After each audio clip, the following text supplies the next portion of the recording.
They've been through my notorious periods. They've been through just about everything with me. Welcome to Watch Mojo, and today we're counting down our picks for the 20 celebrities who significantly hurt their own careers after appearing on Saturday Night Live. So I won't make a lot of eye contact with the cast tonight. But all right, I'm pretty good at running human in emulation mode. Number 20, Ann Risley. You see, darling, that was part of the plan. We knew that once you stood up in public and talked, nobody'd vote for you. Ann Risley was part of the ill-fated Saturday Night Live 80 cast, the infamous lineup that followed the departure of Lorne Michaels and most of the original not-ready-for-primetime players. Risley was brought in as a cast member, but the season was a critical disaster and ratings plummeted. She later admitted she didn't even want to join the show, calling it a horrible experience. And after SNL, her career never really recovered, taking a few small TV roles before leaving Hollywood altogether and opening an acting school. While the whole cast suffered to some degree, Risley is often remembered as one of the most tragic performers in SNL history, a promising career cut short by factors outside of her control. I've read that. Have you? Yes. You like to read? Yes, I love to read. Gothic novels? Yes. Nothing else? Never. I am a true devotee to the literature of romance. You've come to the right shop. Number 19, Robert Blake. Willis is one of your favorite stars. He's controversial, he's exciting, not afraid to speak his mind, and I can't wait to hear what's on his mind tonight. Would you welcome the wild man of Hollywood, Robert Blake? Even before his notorious legal troubles of the early 2000s, Robert Blake had already taken a hit with Saturday Night Live. When invited to host back in 1982, the Beretta star reportedly hated the sketches, clashed with the cast, and even threw a crumpled script at writer Gary Kroeger. Needless to say, he was never invited back. The hosting gig cast a shadowy pall on his professional reputation, and whether from SNL, age, or some combination of both, the roles dried up shortly after. Blake would later face much darker headlines involving murder charges, but his disastrous SNL appearance was an early sign that his time in the spotlight was dimming, and dimming fast. Tough guy. Right. Oh? You don't think I'm tough? You don't think I'm tough? You want me to show you how tough I am? You with your big mouth? You want me to show you? Number 18, Karmin.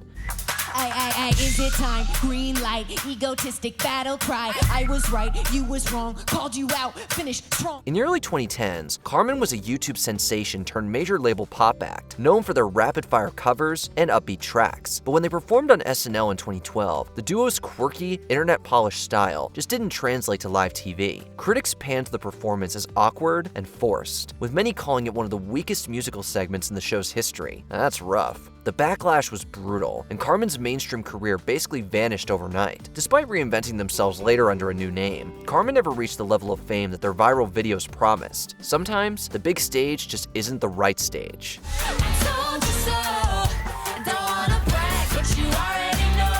Number 17, Dan Vitale. Do you remember Dan Vitale? Exactly. Hired in 1985 during the show's famous rebuilding year, his debut was nothing short of a train wreck. Struggling with nerves, shaky delivery, and behind-the-scenes personal troubles, his first sketches bombed so hard that audiences barely remember them. Unlike other cast members who bounced back from rocky starts, Vitale never got another chance. He was fired before the season wrapped, reportedly due to those aforementioned personal troubles. The disastrous appearance effectively torpedoed his career, relegating him to trivia question status in SNL history as that guy who appeared in Pee Wee Herman's episode. Finnegan, Tommy Finnegan. What's your name? Herman Pee-wee. Number 16, Louise Lasser. It's just, also I'll tell you, it's a relief to be here, because right now in my show I'm having a nervous breakdown. If some of you watched it, I've just been committed to an institution. So tonight I'm here committed to you. Best known as the star of Mary Hartman, Mary Hartman, Louise Lasser hosted SNL in 1976 during his very first season, but the episode turned into one of the strangest in the show's history. Lasser, who had recently been arrested for drug possession, did not get along with the regular performers and insisted on mostly performing solo bits. The result was an awkward, disjointed mess that both critics and her fellow cast members absolutely hated. She was called a few not-so-nice names by her co-workers, and a reputation as a difficult actress followed her for years. To this day, Lasser's hosting gig is still remembered as one of SNL's most infamous and earliest disasters. So here I am, I'm putting my shoes on in front of 22 million people at about 1:30 in the morning. Something you see every day. Number 15, Andrew Dice Clay. Not to talk about this week's news, but I think they should all be very embarrassed because there are so many things going on in this world that the whole media wants to pick on a guy that tells jokes. So you can take your papers and you know what to do with them, all right? By the early 90s, stand-up comedian Andrew Dice Clay was already controversial for his vulgar and misogynistic routines. So, when he hosted SNL in 1990, protests erupted both inside and outside the studio. Cast member Nora Dunn boycotted the episode in protest, and musical guest Sinead O'Connor dropped out entirely after learning that Clay would be involved. And while he did well enough on the show, the negative publicity dealt a major blow to Clay's career, cementing his reputation as a toxic comedian. His film and TV opportunities quickly dried up, and while he still has a cult legion of fans, his SNL stint was certainly a deflating moment, at least for his mainstream career. And some of you might recognize this particular jacket because, you see, the only other time I wore this jacket... All right, Snapperhead, sit down, shut your mouth, and pay attention, all right? Number 14, Frank Zappa. Hiya. Thank you, and remember I'm reading this off these cards underneath this camera here. Thank you. It's an awesome responsibility being selected out of millions of people to become the banner of NBC's new look. God, I hope I'm good. While he was a genius musician, live television wasn't exactly Frank Zappa's strong suit. When he hosted SNL in 1978, Zappa played the bad guy. He openly mocked the cue cards, frequently broke character, and generally acted like he was above the whole production. The cast and crew were furious at him, and audiences were put off by his smug attitude. Lorne Michaels swore never to have him back, and the debacle reinforced Zappa's reputation as a brilliant but insufferable man. Though his music career continued, he struggled to stay relevant throughout the 1980s, and the hosting gig remains one of the most notoriously uncomfortable episodes in the show's history. Frank, you are one of the most dynamic performers in the industry today. But you know, Jerry and I feel that if you were to update your image a little, you could probably tap a whole new segment of today's youth market. Number 13, Elon Musk. It's an honor to be hosting Saturday Night Live. I mean that. Sometimes after I say something, I have to say, I mean that. So people really know that I mean it. That's because I don't always have a lot of intonation or variation in how I speak. Remember when people actually liked Elon Musk? WatchMojo remembers. The tech mogul took a shot at comedy by hosting SNL in 2021, but the episode sparked instant controversy. Critics questioned why a billionaire with questionable PR should be spotlighted, and Musk's stiff comedic timing didn't win anyone over. While some praised him for at least trying, unlike some other celebs on this list, the backlash was swift and intense. The episode highlighted Musk's awkwardness outside the boardroom, and combined with later, much worse controversies, it hurt his reputation forever. This was the beginning of the end for poor Mr. Musk. The second dose knocked me out for about 24 hours. Wow, that sounds like a unique experience you should tell everyone about. Oh, I said that out loud. Quick laugh so she thinks you were kidding.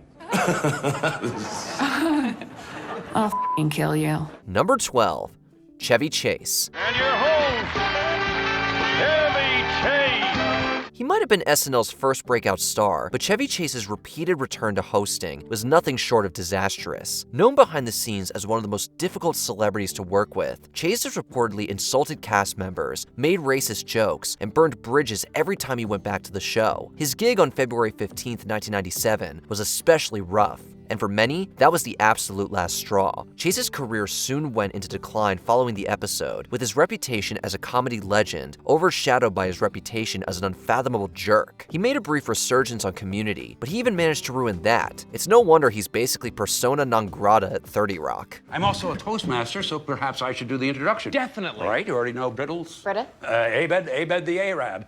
Is that inappropriate? Sure. Number 11, The Replacements. Once again, The Replacements.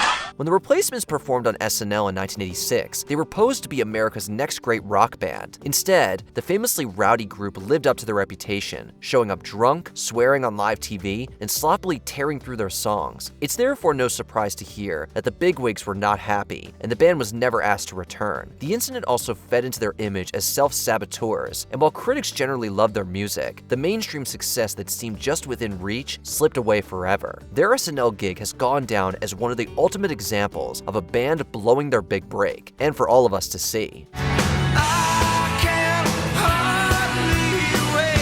Number 10, Fear. This punk rock band might not have been a household name in 1981. However, Fear had at least one prominent fan, John Belushi.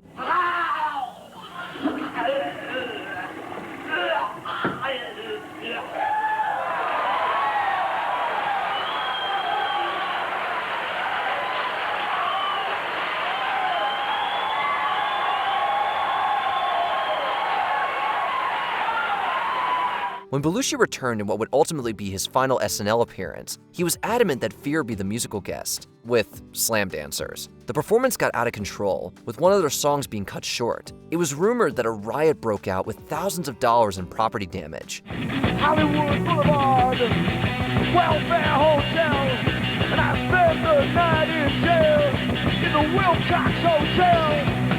While some say that's grossly embellished, the appearance gave the band a reputation. Although Fear recorded their first record shortly after, various clubs refused to book them. Fellow punk rockers have cited Fear as an influence, but their infamous SNL performance has arguably clouded their music.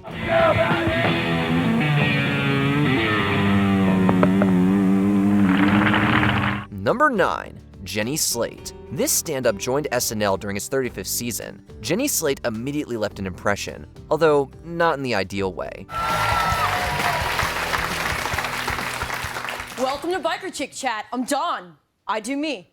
This is my show. Either love it or change the frickin' channel, okay? The premiere episode included a sketch where several words beginning with F were uttered. Slate accidentally let the wrong F word slip. Hey, Beth, what'd you do this weekend? I freaking drank beer and made jean shorts. Freaking love you. I freaking know. So who's your first guest? Are you freaking kidding me right now? It's who it always is, my freaking best friend, Donna. Get off my freaking back. I know it's Donna. I was just trying to make an atmosphere. Then bust into a freaking Yankee candle store and get a freaking Bayberry candle.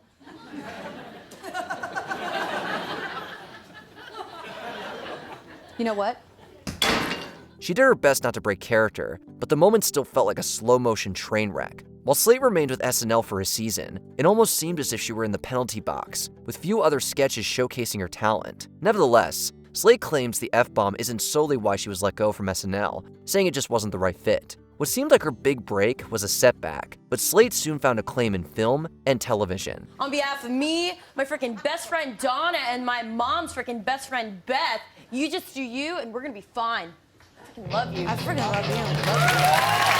love you. Number 8. Damon Wayans. Damon Wayans felt he was being underutilized during his first and only season on SNL. The Mr. Monopoly sketch, in which he played a cop, is one example of how the show treated Wayans as a glorified extra. If the Parker brothers could see you now, they puke.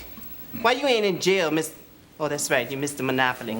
Live on the air, Wayans put his own spin on the character, playing him in a stereotypically gay manner. Wayans knew going off script was grounds for termination, which is precisely what happened. Some were convinced Wayans sabotaged his career. Others argued the stunt would make his career. While Wayans briefly returned to SNL that season, it was uncertain if he'd ever truly break out beyond the stand-up scene. That was until he joined another sketch comedy series, In Living Color, 4 years after his SNL firing. I feel that they should have spent more time where the real story is, in the prisons. Number 7. Andy Kaufman. Many wouldn't understand the genius of Andy Kaufman until he was gone. Although never officially a cast member, Kaufman had sporadically appeared on SNL since the first episode. Hi, I'm Gary Kroger. Thank you. I'm blushing, thank you, but that's not the reason I'm here tonight. With Kaufman's act becoming increasingly divisive, SNL left his fate in the viewers' hands. 2 numbers were provided, one to keep Andy and the other to dump him. While Kaufman was in on this bit, it backfired, with the public ultimately voting to give him the boot. Ladies and gentlemen, the moment of truth has arrived. But before I give you the final tally, I want to thank everyone for calling, and I want to apologize to all of you who tried to get through but couldn't. That's just the way the phone company works sometimes. Although Kaufman accepted the results, the negative press only made it harder for him to find work. Some felt antagonizing executive producer Dick Ebersol was one example of Kaufman's self-destructive behavior. To an extent, this foreshadowed his premature death in 1984, almost a year after his last SNL appearance. Well, as you said, I was wrestling women, and I went down to Memphis, and I wrestled a lot of women down there. And in doing so, I made fun of Memphis and said a lot of things against Memphis and against a lot of the people down there. And so I was challenged by this man, Jerry Lawler. Number 6. Kanye West. Ye is no stranger to causing a ruckus on live television, be it a hurricane relief telethon or the VMAs. Despite West's unpredictable track record, he served as SNL's musical guest several times without major incident. Hi, I'm Adam Driver. I'm hosting the season premiere of SNL this week with musical guest Kanye West. All right, now you're Kylo Ren in Star Wars. Hey, Kanye, what you think your Star Wars name would be? Kanye West? Well, until West's September 2018 appearance, that is. Closing out the season 44 premiere, West donned his MAGA hat, launching a rant supporting President Donald Trump. So many times I talk to a white person about this and they say, how could you like Trump? He's racist. Although the tirade wasn't aired, Kenan Thompson joked that West essentially held everyone in the room hostage. Contrary to rumors, West wasn't banned from SNL, although between this scandal and his feud with Pete Davidson, it's not surprising that he hasn't appeared on the show since. And we all had to stand behind him, and here's what it looked like. So I'm on the left, I'm like, oh God. Meanwhile, West's career has continued to spiral amid mental health issues and other controversial statements. Number 5. Milton Berle. From vaudeville to radio to the dawn of television, Milton Berle left his mark as a comedy legend. I'm staying over here at the Essex House. They put me over here, and really, last night by mistake, I walked in the wrong door, knocked on the door, girl opened the door, she said yes, I didn't even ask her. By the late 70s, though, Berle was generally seen as a fading star. Hosting SNL provided an opportunity to connect with a new generation. Yet, the SNL team knew they were in trouble, as the notoriously egotistical Berle attempted to hijack the production, plaguing the set with humor that ranged from dated to deeply offensive. Hello.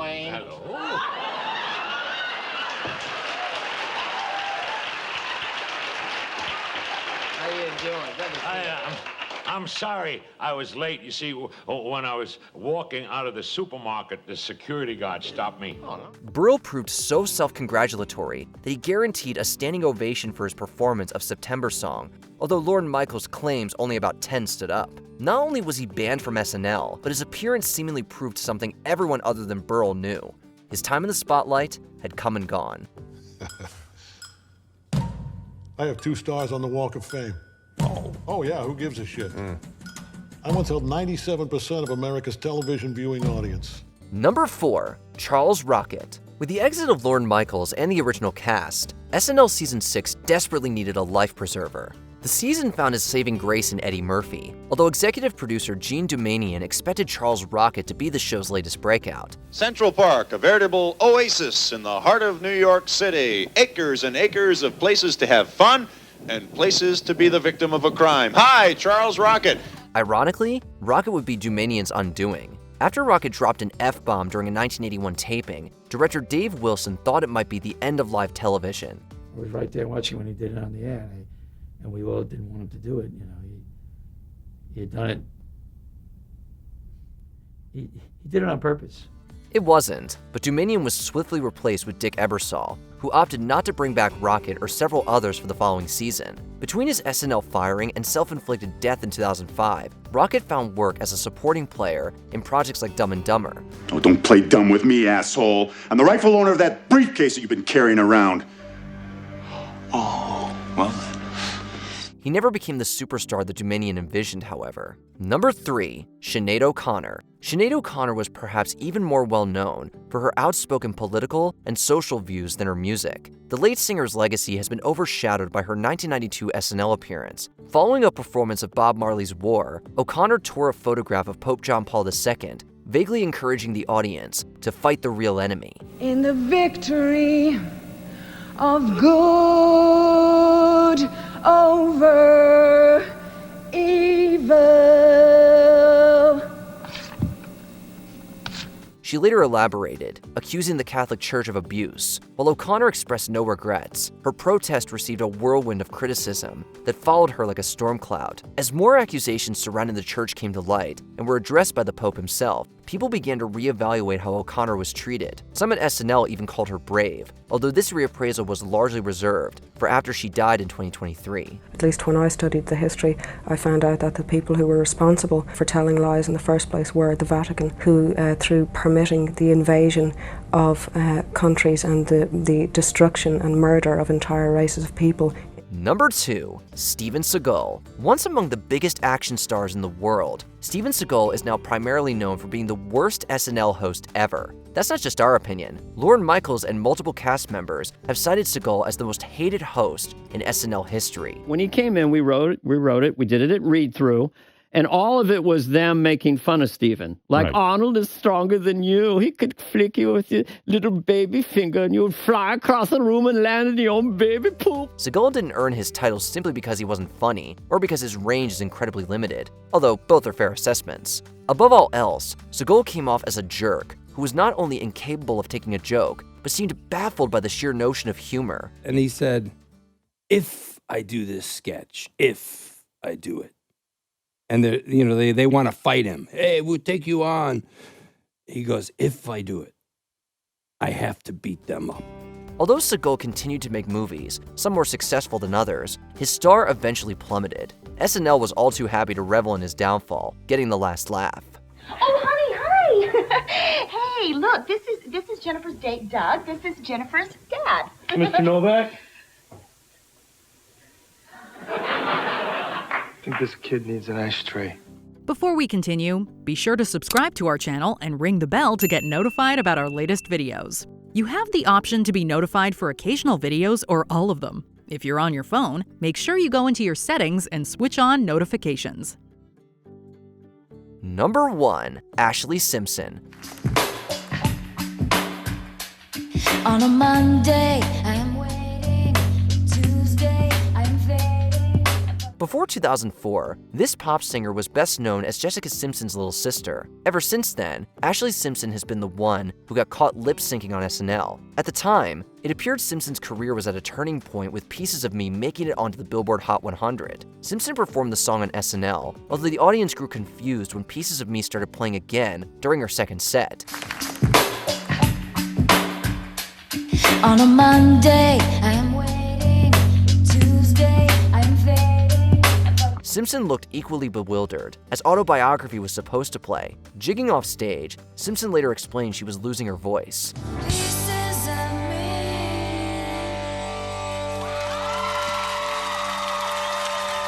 Simpson has joked about the technical mix-up and even returned to SNL. In a career spanning music, screen, and stage, though, Simpson can't seem to escape this awkward incident. What do you make of these incidents? Let us know in the comments below.